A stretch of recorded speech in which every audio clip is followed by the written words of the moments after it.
오늘 새벽 묵상할 말씀은 시편 4편입니다. 제가 1절과 2절, 7절과 8절을 읽어드리겠습니다. 내 의의 하나님이여, 내가 부를 때 응답하소서. 곤란 중에 나를 너그럽게 하셨사오니 내게 은혜를 베푸사 나의 기도를 들으소서. 인생들아, 어느 때까지 나의 영광을 바꾸어 욕되게 하며 헛된 일을 좋아하고 거짓을 구하려는가. 주께서 내 마음에 두신 기쁨은 그들의 곡식과 새 포도주가 풍성할 때보다 더하니이다. 내가 평안히 눕고 자기도 하리니 나를 안전하게 살게 하시는 이는 오직 여호와시니이다. 아멘. 이 시편 4편도 탄원시라고 합니다. 그런데 전혀 탄원시 같지가 않습니다.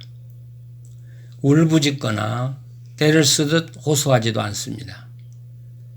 하나님으로부터 응답을 얻어내려고 안다라는 모습도 없습니다. 지금 시인은 고통 중에 있음이 확실합니다. 잠을 잘 수 없는 상황에 처해 있습니다. 그런데 그가 드리는 기도가 참 평안하게 느껴집니다. 오 나의 의의 하나님이여, 내가 부를 때 응답하소서. 고난 중에 나를 너그럽게 하셨사오니 내게 긍휼을 베푸사 나의 기도를 들으소서. 아주 단순하고 평범한 기도가 아닌가요? 내가 부를 때 응답하옵시고 긍휼을 베푸사 나의 기도를 들어주옵소서. 이렇게 기도해도 하나님이 들어주실까요? 좀 부르짖고 어려울 때는 때를 쓰며 기도해야 되지 않을까요? 그런데 이 시인이 이렇게 평안한 마음으로 기도하는 이유가 무엇입니까? 여기 1절 중반절에 곤란 중에 나를 너그럽게 하였다는 말이 나옵니다.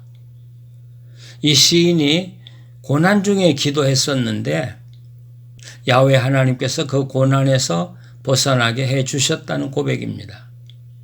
여기서 말하는 고난이라는 단어는 숨을 쉴 수 없을 정도로 위아래 좌우로 압박당하는 고통을 말합니다.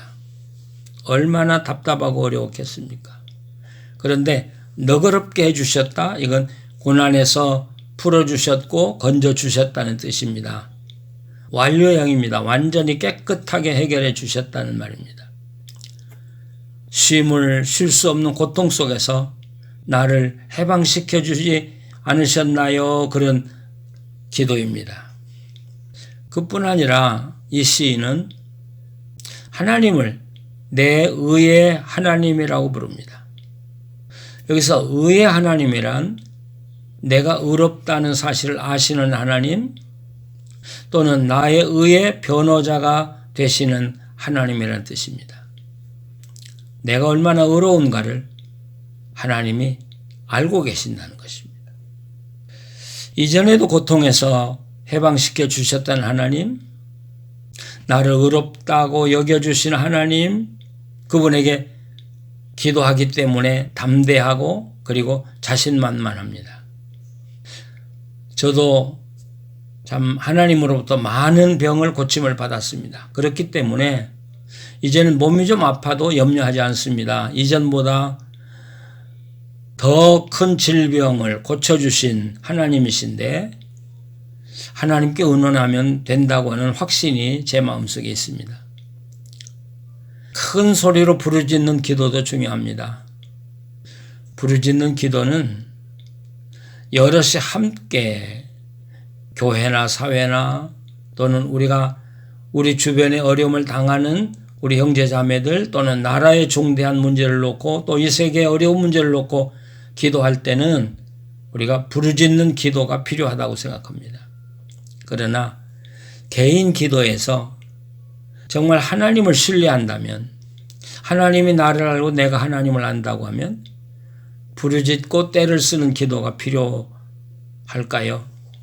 큰 소리로 부르짖을 때가 있고 문제를 하나님 앞에 내놓고 의논하듯 속삭이며 기도해야 할 때가 있다는 사실을 아시고 우리가 구분하며 기도해야 할 것입니다. 이 시편 4편을 특별히 좋아한 사람은 성 어거스틴입니다. 그가 세례를 받고 수사학 교수직을 그만두고 가스키아쿰이라는 곳에서 행복한 나날을 보내고 있었을 때입니다. 그가 우연히 시편을 읽다가 큰 감명을 받았습니다. 그런데 그 성 어거스틴이 이 시편을 읽었을 때 그가 치통으로 고통을 당하고 있었다고 합니다.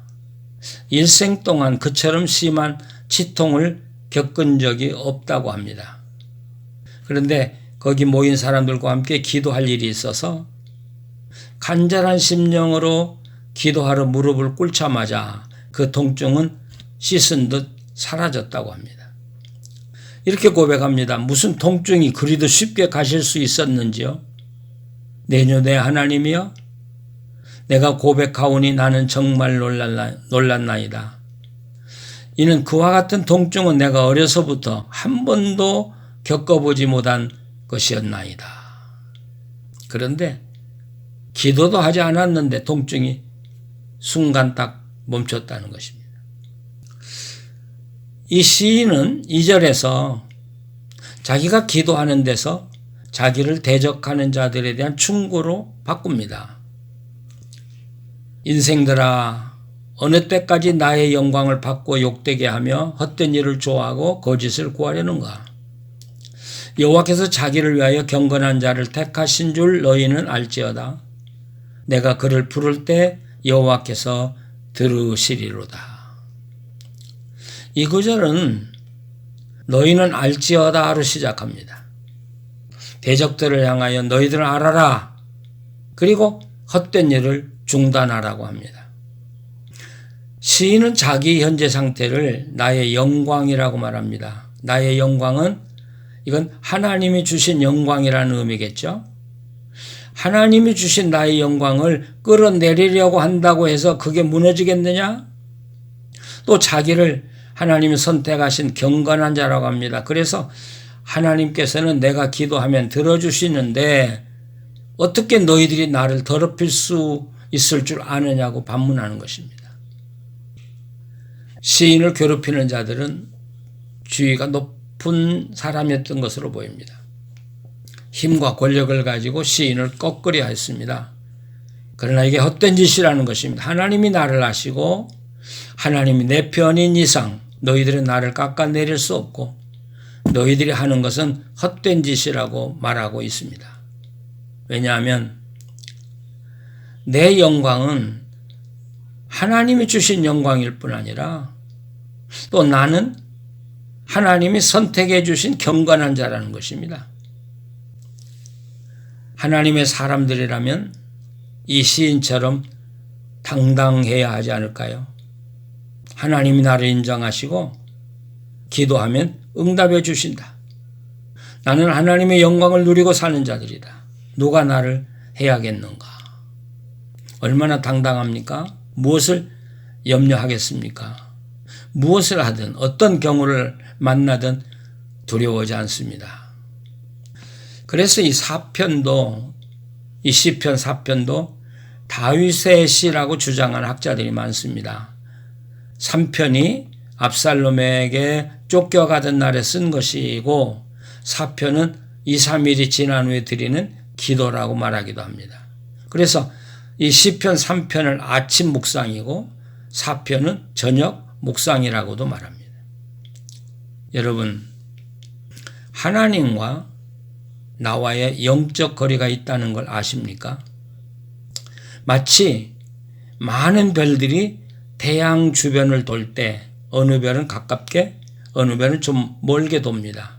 그처럼 야훼 하나님 주변에 어느 분은 좀 더 가깝게 살아가고 있고 어느 분은 좀 더 멀리 떨어져 살아갑니다. 각기 자기의 거리가 있다는 것입니다. 한번 나는 얼마나 하나님께 가깝게 살고 있는가를 여러분 한번 반성해 보면 좋겠습니다. 이런 사람들, 하나님과 가까운 사람, 영적 거리가 먼 사람들의 차이가 뭘까요? 이것은 하나님의 영광의 차이라고 말할 수 있습니다.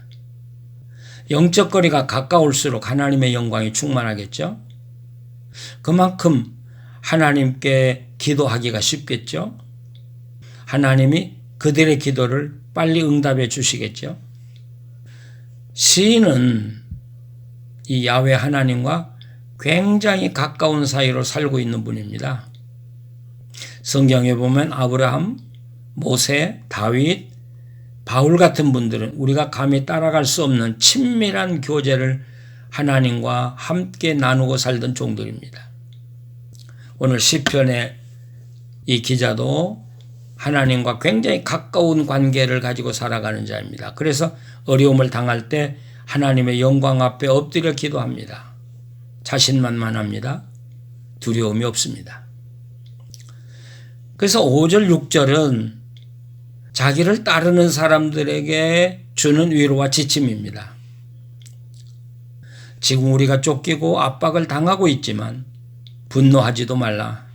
죄짓지 말라. 잠자리에 누워 깊이 반성하며 잠잠해라. 바른 제사 드리고 주님만 의지하라고 권합니다. 그리고 어떤 경우에든지 평안하라고 합니다. 그리고 이 시인은 결론으로 다시 자기의 기도로 돌아갑니다. 주의 얼굴을 들어 우리에게 비추소서. 주님의 얼굴을 들어 우리에게 비추기만 한다면 우리의 모든 문제는 한순간 사라지겠죠. 이 시인은 고백합니다. 주께서 내 마음에 두신 기쁨은 곡식과 포도주가 풍성할 때보다 더 큽니다. 여러분, 이 이야기는 주님이 내 속에 이미 기쁨을 주셨는데 이건 많은 곡식을 얻고 포도주를 풍성히 거둘 때와는 비교가 되지 않는 기쁨이라는 것입니다. 아직 고난이 끝난 게 아닙니다. 언제 끝날지도 모릅니다. 그러나 시인은 내 마음에 평안과 기쁨을 주님께서 이미 넘치게 주셨기 때문에 나는 이 평안과 기쁨을 누리고 살고 있습니다. 나는 기쁘고 평안합니다. 이렇게 고백합니다. 그래서 내가 평안히 눕고 나는 평안히 잠듭니다. 왜냐고요? 주님께서 나를 평안히 쉬게 하여 주셨기 때문입니다.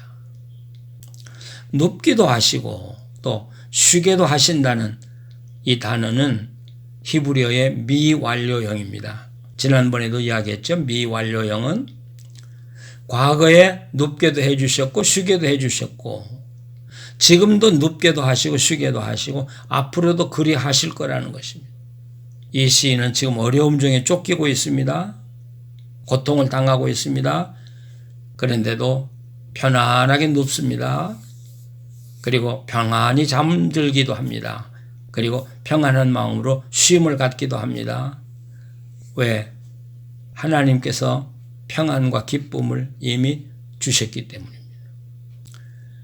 이 시인은 주께서 주신 은혜의 기쁨과 영광의 기쁨은 풍성한 곡식과 포도주와 비교할 수 없겠느냐 하고 이렇게 묻는 거라고 우리가 해석할 수도 있습니다. 아니, 그런 것들이 주님이 주신 은혜와 영광의 기쁨과 비교할 수 있겠느냐. 여러분, 바울 사도도 로마서 8장 39절에 누가 우리를 그리스도 우리 주 예수 안에 있는 하나님의 사랑에서 끊을 수 있겠느냐 하고 물었습니다. 그러면서 디모데전서 6장 17절에는 바울 사도는 재물의 소망을 두지 말고 오직 우리에게 모든 것을 후히 주사 누리게 하시는 하나님께 두라고 경고했습니다. 시인의 기쁨은 건강, 재물, 주의 등이 아닙니다. 하나님이 자기를 인정해 주시고 자기와 함께 해 주시는 것입니다. 건강, 재물, 주의의 기쁨이 되죠. 그러나 하나님이 주시는 기쁨과 비교가 되겠습니까? 비교할 수 없습니다. 여러분, 그런 것 때문에 좋아하지 마십시오. 하나님이 나와 함께 계심을 기뻐하십시오. 감사하십시오. 하나님께 영광을 돌리십시오. 성 어거스틴이 오늘 시편 4편을 묵상하면서 맨 마지막에 이렇게 주석을 달았습니다. 내가 나의 옛사람을 죽여 당신께 제물로 바쳤던 그곳, 내가 당신께 소망을 두고 나의 새로운 삶에 대해 묵상하기 시작한 그곳에서 나는 당신의 기쁨을 맛보기 시작했으니 이는 당신이 내 마음에 기쁨을 두셨음이니이다. 그때 나는 지상적인 재화를 누리기 원하지 않았으며 시간적인 것을 삼키는 것이나 시간적인 것에 삼킴을 당하는 모두를 원하지 않았사오니 이는 당신의 영원한 순일성 속에 전혀 다른 종류의 곡식과 포도주와 기름이 내게 있었음이니이다. 여러분, 하나님과 당신의 영적 거리는 얼마나 된다고 생각하십니까? 나는 하나님이 알아주는 사람이다. 기도하면 언제나 응답해 주신다는 확신을 가지고 계십니까? 저는 이 말씀을 듣는 모든 분들이 다 이런 자신감과 긍지를 가지고 살았으면 좋겠습니다. 물론 이런 자신감과 긍지는 내게서 나오는 게 아니라 하나님이 주시는 것입니다. 하나님이 나를 인정해 주시는 그 음성을 듣고 그 하나님의 인정, 하나님의 사랑을 가슴에 담고 살아간다면 이보다 더 행복한 삶이 있겠습니까? 저는 여러분들이 다 그런 삶을 살기를 원합니다. 믿고 구원받는 것 중요한 문제입니다. 이건 내가 사느냐 죽느냐의 문제입니다. 그러나 그 다음의 문제는 얼마나 하나님과 가깝게 영적 거리를 두고 사느냐일 것입니다. 이왕에 우리가 하나님을 믿는다면 그리고 하나님과 함께 살아간다면 여러분 하나님과의 영적 거리가 가까워지기를 위해서 힘쓰십시오. 하나님이 내 가슴에 늘 계시고 내가 주님 품 안에 안겨 산다고 하는 확신을 가지고 여러분 사시기를 바랍니다. 거룩하신 하나님, 우리는 평생 주님을 믿기도 하고 어떤 이들은 50년, 30년을 믿었습니다. 오늘 말씀대로 내가 이렇게 오랫동안 주님과 함께 살았는데 얼마나 하나님과 가까운가를 오늘 다시 생각하며 기도합니다. 하나님, 우리는 부족하고 더럽고 추한 인간들입니다. 용서해 주시옵고 우리를 다시 한번 주의 보혈로 씻겨주시고 우리를 받아 주시옵소서. 주님이 우리 마음에 늘 계셔서 주님이 내 안에 계시고 나를 인정하신다는 확신을 가지고 담대하게 살게 해 주시옵소서. 그리고 남들을 위하여 위로하고 격려하고 남들을 위해서 기도하며 살아갈 수 있는 우리의 삶이 되게 해 주시옵소서. 예수님의 이름으로 기도합니다.